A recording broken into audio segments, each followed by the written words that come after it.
तो सिंपली सलारा के पास वो दोनों लोग पहुंचती हैं और वो देखती हैं कि सलारा बीमार पड़ा है और वह नींद में रहता है। तभी उसको होश आता है और देखता है अपने सामने दो लड़कियां खड़ी रहती हैं और वह सोच रहा होता है।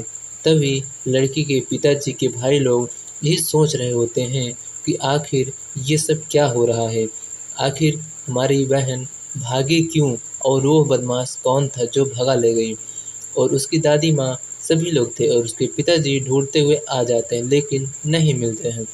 फिर पुलिस वाले ने रोड पर भी लगाया हुआ था जाम और सबको एक एक करके तलाश कर रहा था। इतने में पुलिस साहब के पास एक कॉल आता है कि उन्हें हॉस्पिटल में देखा गया है और वे लोग हॉस्पिटल पहुंचने के लिए रेडी हो जाते हैं और वे हॉस्पिटल पहुंच भी जाते हैं और वो हॉस्पिटल पहुंचने के बाद डॉक्टर को डांटने लगते हैं। वो कहते हैं कि पुलिस वाले इसको भी गिरफ्तार कर, ये भी उन सब से मिला हुआ है और जिन्होंने हमारी बेटी को किडनैप कर लिया है। इतना कह के पुलिस वाले को समझाते हैं और उसको ले जाते हैं। फिर उनका एक सलारा का एक दोस्त उनको लेकर अपने घर पे आया होता है, लेकिन फिर क्या, उसका दोस्त भी उसको कहता है धन्यवाद समीर। फिर वो अपने कमरे में चली जाती हैं और वहाँ पर वह एक दूसरे से बात कर रहे होते हैं, वह कुछ सोच रहा होता है।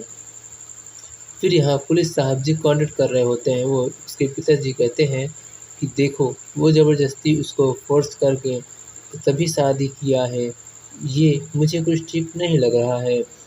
फिर लड़का अपनी मैडम को देख रहा होता है और कहता है तुम बहुत उदास लग रही हो, क्यों, कोई बात है क्या? फिर वो कहती है नहीं। फिर वो दोनों कोर्ट में पहुंचने वाले होते हैं और उसका दोस्त भी संपर्क किया होता है वकीलों से और वकील का एक झुंड जो कि उसके इशारे पर काम करता है। और वहाँ पुलिस भी पहुंच जाती और सामने देखती है कि वो तीनों ही आ रहे हैं। जैसे ही वह सब ने सोचा कि हम इस किडनैपर को पकड़ लें, लेकिन तभी वहाँ पर रजिस्ट्रार साहब आ जाते हैं और इन सब की पेशी हो जाती है और पुलिस साहब कहते हैं सर, ये ये केस हमारे पास आया है और उनके पिताजी का कहना है कि यह लड़का किडनैपर है और हमारी बेटी को ज़बरदस्ती शादी कर रहा है। फिर रजिस्ट्रार साहब पूछते हैं क्यों बेटी, क्या ये सही बोल रहा है? फिर बेटी कहती जी नहीं, मैं अपने मन मुताबिक अपनी मर्जी से शादी कर रही हूँ। फिर रजिस्ट्रार कहते हैं ठीक है।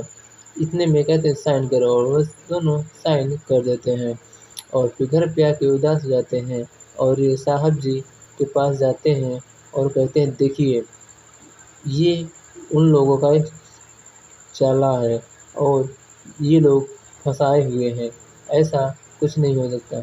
और फिर दोनों कमरे में एंट्री कर जाते हैं और अपनी वाइफ को समझाते हैं कि देखो, मैं तुमसे इतना प्यार करूँगा कि तुमको कभी किसी की याद नहीं आएगी।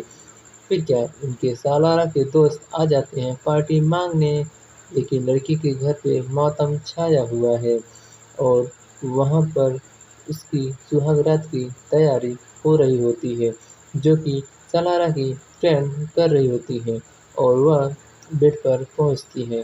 दोस्तों, इस बारे में आपको क्या कहना है? कमेंट सेक्शन में ज़रूर बताइए। आगे वीडियो आगे देखें।